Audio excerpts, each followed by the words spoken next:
आते हैं, लेकिन इसमें व्यापार, निवेश, सामाजिक, राजनीतिक और सांस्कृतिक व्यवस्थाएं भी आती है और उसमें आपसी समन्वय, आदान प्रदान आदि आता है।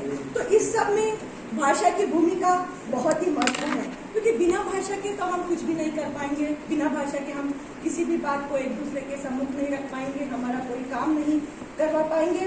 तो इसके अंतर्गत हमने देखा है कि वैश्वीकरण के बाद हिंदी भी एक नई भूमिका में हमारे सामने उभरी है।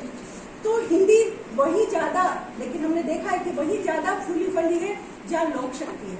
लोक शक्ति में जहाँ जितने ज्यादा से ज्यादा लोग इसका उपयोग करते हैं अपने कार्यकलाप में, वार्तालाप में, और इसीलिए एक और विशेष बात जो हिंदी की है, इसका मिश्र स्वभाव। मिश्र स्वभाव क्या है कि ये सभी को अपनाती है। हिंदी के प्रचार प्रसार में मिश्र स्वभाव ने बहुत बड़ी भूमिका निभाई है, क्योंकि जब हिंदी संस्कृत की तत्सम शब्दावली से सस्ती संग्रहती है तो प्रबुद्ध समाज की जुबान बन जाती है, और उर्दू के साथ रच घुस जाती है तो संपूर्ण भारतीय उपमहाद्वीप की बोली समझी जाती है, और देशी भाषाओं, बोलियों आदि से ये इसको अपनाकर ये देश दुनिया में के सुदूर क्षेत्रों में भी जानी जाती है, पहचानी जाती है।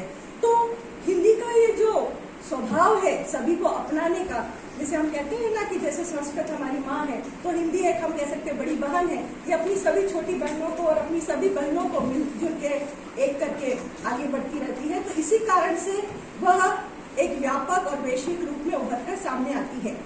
अब एक और बात है, जो भारतीय बाजार है वो बहुत बड़ा है।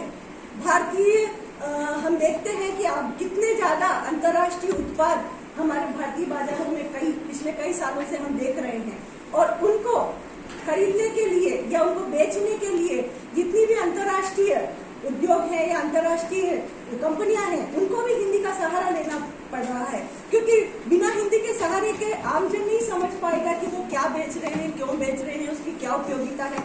तो यदि मुझे आपको अपनी बात संप्रेषित करनी है, यहाँ पे तो सब हिंदी जानते हैं, लेकिन यदि मैं किसी दुकान पर चली जाऊँ या जो मेरे घर में जो मेड है उसको कन्नड़ आती है, तो मैं कितना भी हिंदी में चिल्लाती रहूँ उसको नहीं समझ में आएगा। तो मुझे हिंदी कन्नड़ सीखनी होगी, क्योंकि मुझे उससे अपना काम करवाना है या मुझे किसी दुकान से सामान खरीदना है। ऐसा ही होता था। ये मेरा बहुत यहाँ तमिलनाडु मतलब यहाँ दक्षिण भारत में आते ही मेरा जो सबसे पहला अनुभव था, मैं चेन्नई में, मेरे हस्बैंड पोस्टेड थे, और आप समझ सकते हैं कि ये 1983 की बात है। तो